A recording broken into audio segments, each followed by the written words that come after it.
Reading Comprehension, Never the Monkey by Jerry Spinelli.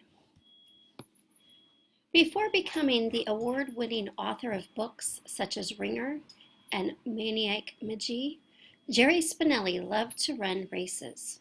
Read Never the Monkey and answer the questions that follow. Never the Monkey by Jerry Spinelli. In a green metal box in a bedroom closet, tucked into a fuzzy gray cotton pouch, lies the most cherished memento of my grade school days. It is a gold-plated medal, no bigger than a postage stamp. Inscribed on the back are the words, 50-yard dash champion.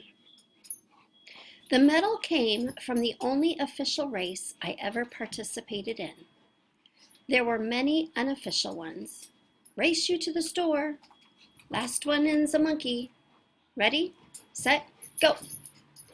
Like kids the world over, we raced to determine the fastest.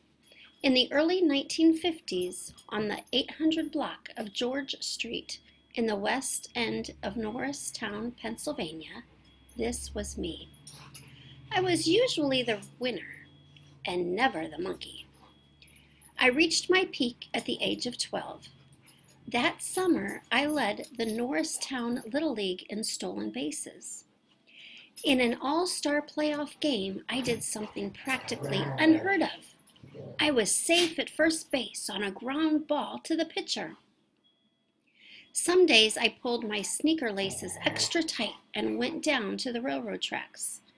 The cinders there had the feel of a running track.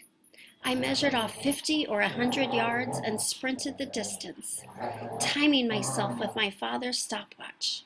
Sometimes, heading back to the starting line, I tried to see how fast I can run on the railroad ties. Sometimes, I ran on the rail. It was during this year that I won my medal. I represented Hardraft in the 50-yard dash at the annual track and field meet for the Norristown grade schools. The meet was held at Roosevelt Field, where the high school track and football teams played. Favored to win the race was Laverne Dixon of Gottwalls Elementary. Froggy, as he has known to everyone but his teachers, had won the 50-yard dash the year before in a mere fifth grader. Surely he would win again. My goal was to place second. When the starter barked, "Ready?" I got into position, one knee and 10 fingertips on the cinder track. I knew what to do from the many meets I had attended with my father. I glanced to my left and right and saw nothing but shins. Everyone else was standing. I could not have known it then, but the race was already mine. I was off with a gun. My memory of those 50 yards has nothing to do with sprinting, but rather with two sensations. The first was surprise that I could not see any other runners. This led to a startling conclusion. I must be ahead, which led to the second sensation, an anxious expectation, awaiting to be overtaken. I never was. I won. Froggy Dixon didn't even come in second. That went to Billy Steinberg, a stranger then, who would become my best friend in junior high school. He would also grow to be faster than I, as would many of my schoolmates. But that was yet to come. For the moment, as I slowed down and trotted into the sun, the color and dazzle of the medal I was about to receive, I knew only the wonder of 7 astonishing seconds when no one was ahead of me. Okay, number 1, based on the passage, what is most likely reason the author has kept his medal for so long?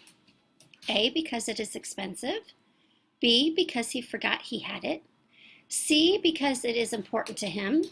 Or D, because he wants to prove he won. The answer is C, because it is important to him. 2.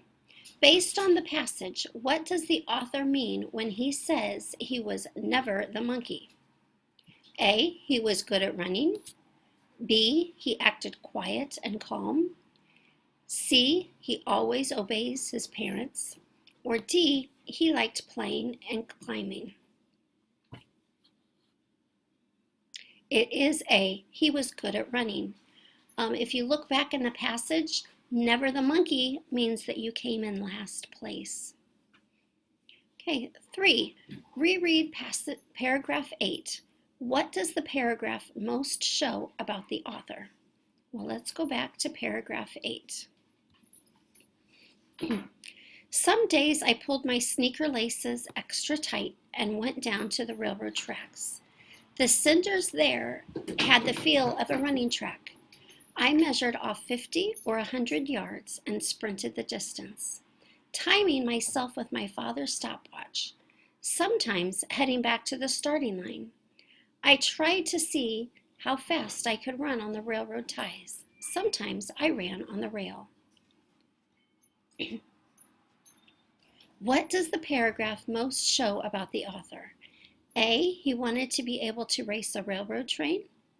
B, he tried to improve his running by practicing. C, he ran alone to avoid embarrassing himself. Or D, he ran faster than any other student in school. It is B, he tried to improve his running by practicing. Number 4, in paragraph 14, the author compares the sun to his A, race, B, friend, C, medal, or D, feelings. Well, let's go back to paragraph 14. Froggy Dixon didn't even come in second. That went to Billy Steinberg, a stranger then, who would become my best friend in junior high. He would also grow to be faster than I, as would many of my schoolmates. But that was yet to come. For the moment, as I slowed down and trotted into a sun, the color and dazzle of the medal I was about to receive. Here we go. The sun, the color and dazzle of the medal. So, it's C, the medal. 5, why is the passage an example of an autobiography? A, it describes the author's writing style. B, it is about real events in the author's life. C, it explains how the author became a writer. Or D, it is based on stories. It is B, it is about real events in the author's life. Autobiography is a story about real events. The author is writing the story.